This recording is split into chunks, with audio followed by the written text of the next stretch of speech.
and we continue our journey into the P2P framework. And what's so cool about that, as you can see, we've gone through the internal positioning, or what I call neuro repositioning, and then we moved on to external positioning, just some top line elements of what you can do to give you some good wins around personalization at scale, as well as understanding your zag, finding how to zag when everybody else is zigging. Because remember, people love different, and different is really, really key. Different is better than better, and that is absolutely the case because the human brain looks for different, as we talked about in one of the other lessons. And we've gone through internal positioning and external positioning. We know that the buying brain, most people sell on a logical level, and where the real magic happens is when we sell on an emotional level, because people buy an emotion and that hits all the right brain chemicals at the right time, and then they justify it with logic. So as we continue with the P2P framework, know that we are moving on to activation, what I call Crave Continuum. And that basically is the importance of understanding your lifetime value of the customer. When you appreciate your customers in the way that they ask you, what's next? You know you've hit the mark. You know you hit the mark because you are anticipating and serving them at the highest level, giving them the what's next so that they can gain even more successes, so that they can advance, and you're in essence creating them with creating expansion for them.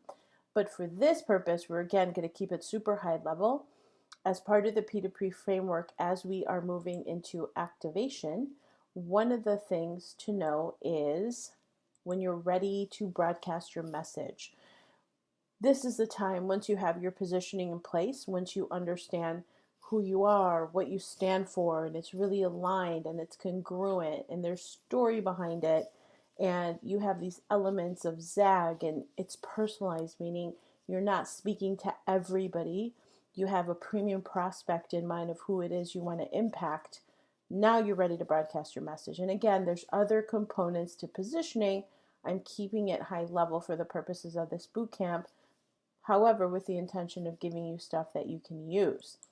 Now, where is it that you can activate, you ask? So you're probably thinking, okay, I have some tweaks to my positioning and I have some, fixes that I can take. So I'm going to go ahead and update my website and maybe tweak my logo a little bit, or tweak my tagline, or change it all together and change the overall color scheme. So now you can talk about branding, because remember, positioning and branding are like yin and yang. They go together, but positioning comes first.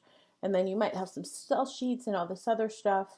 And I have to tell you, these are busy work examples. They're important, but most people, they stop here, and that's not activation.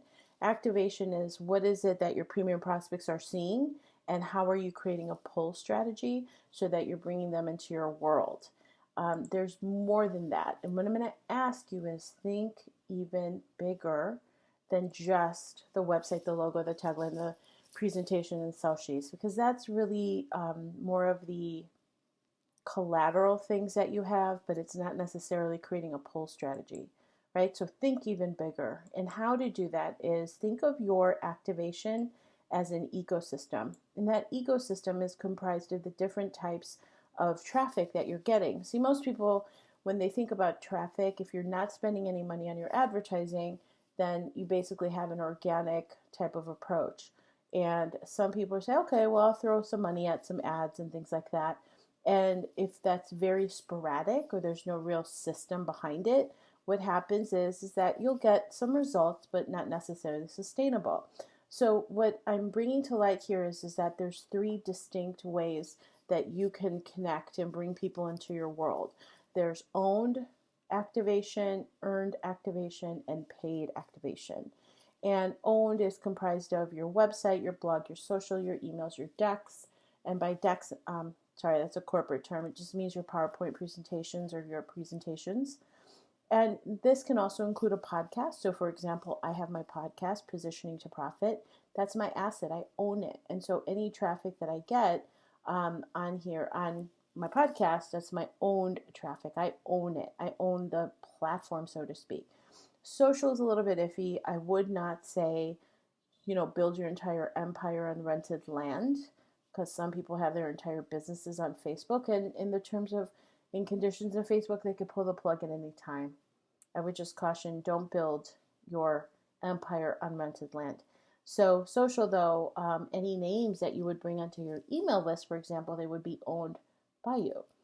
Another kind of a pillar of your ecosystem could be earned. So say, for example, I've written articles that have been published, so that's earned press, or some shares and things like that that I get on social.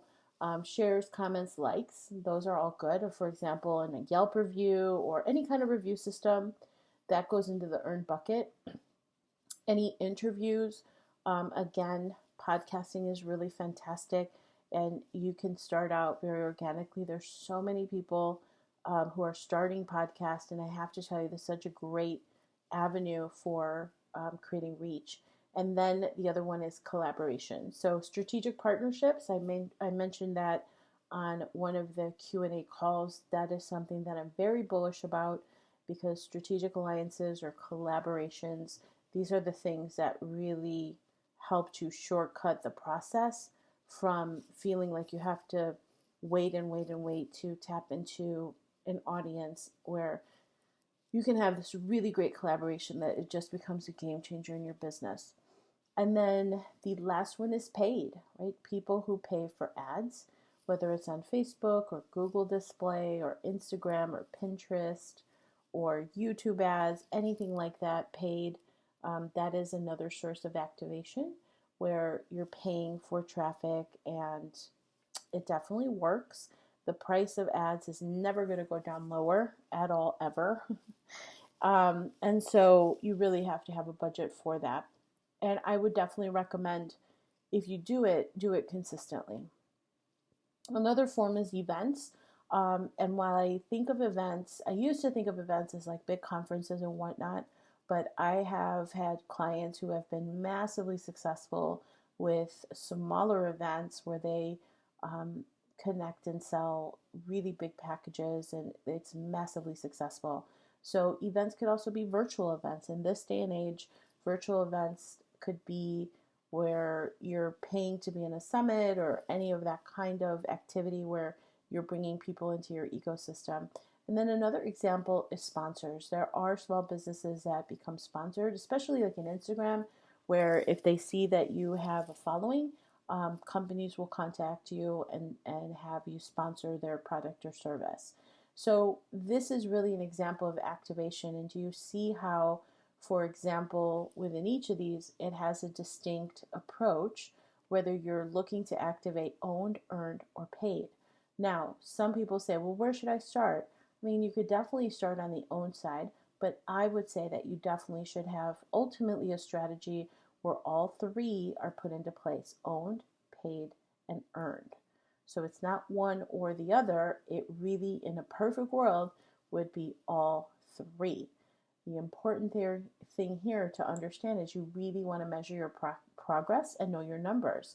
Really, what are the goals that you're looking to get to by paid traffic? How are you looking? Are you looking at your cost per leads? Are you looking at the monthly budget and the return on that investment? And then there's so many different KPIs, or key performance indicators, that you can have as part of each of these different types of activation centers: owned, earned, and paid. So remember, measure your progress, because if you don't measure it, how do you know if you're getting better or if you have to tweak your approach to what it is that you're doing? So the question for you is, where are you going to activate? Are you going to activate owned, earned, or paid? Where can you start? I would say, how do you eat the 800-pound elephant?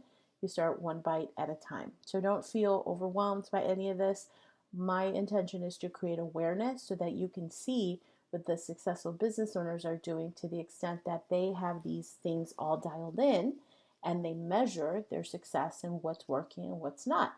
So now you know, this is all have to do with activation. Again, where are you going to activate short term?